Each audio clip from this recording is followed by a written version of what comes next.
lampu.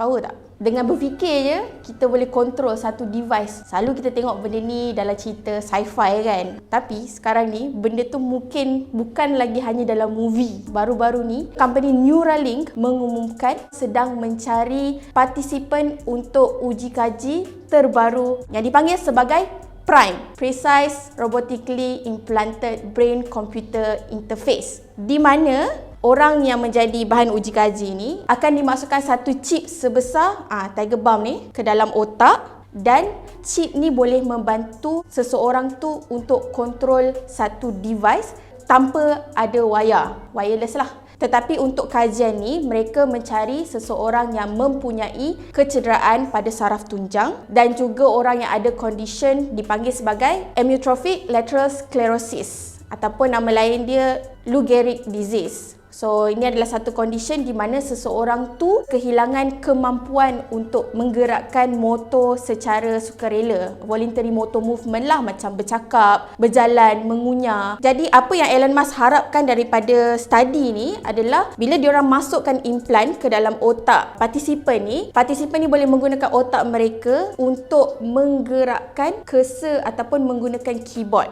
So, syarikat Neuralink ni ditubuhkan pada Mac 2017. Dia sebenarnya dah buat banyak eksperimen sebelum ni ke atas haiwan lah. Ada juga isu etik sebenarnya, tetapi Mac tahun ni di Amerika, FDA telah luluskan untuk company Neuralink ni buat eksperimen ke atas manusia. Eksperimen ni akan berlangsung selama 6 tahun. So, kalau seseorang tu bersetuju untuk jadi partisipan, apa yang akan berlaku ialah satu robot yang dipanggil arwah ni akan membedah otak dia dan memasukkan satu chip implan dipanggil sebagai N1 ke dalam otak dia, bahagian otak yang boleh kontrol pergerakan motor. Dan akan ada satu lagi device, N1 user app ni, yang partisipan tu akan dapat lah. Macam mana cara dia berfungsi? Implan dalam otak tu dia akan rekodkan dan akan menghantar signal otak ke app tadi tu, dan app tu akan decode signal tu. Jadi contohnya kalau orang tu nak menaik keyboard kan, biasa kita akan fikir kita akan guna jari kita untuk menaik, tapi memandangkan mereka tak ada kemampuan tu, dia cuma perlu berfikir untuk menulis dan device tu akan adalah apa yang dia nak. Kira kita bypass lah, alat ni akan membantu untuk mereka buat.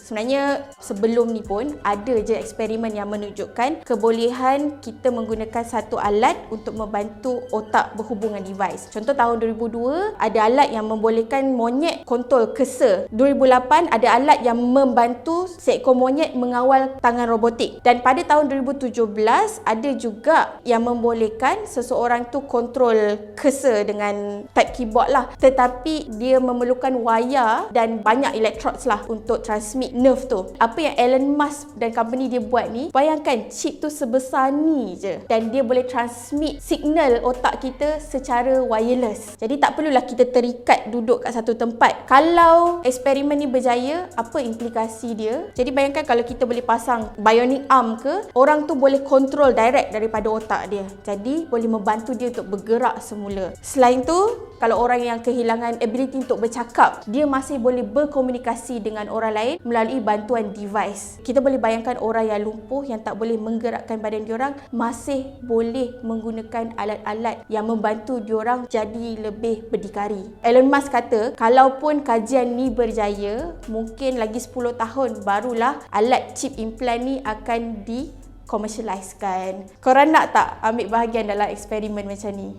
Cuba komen dekat bawah.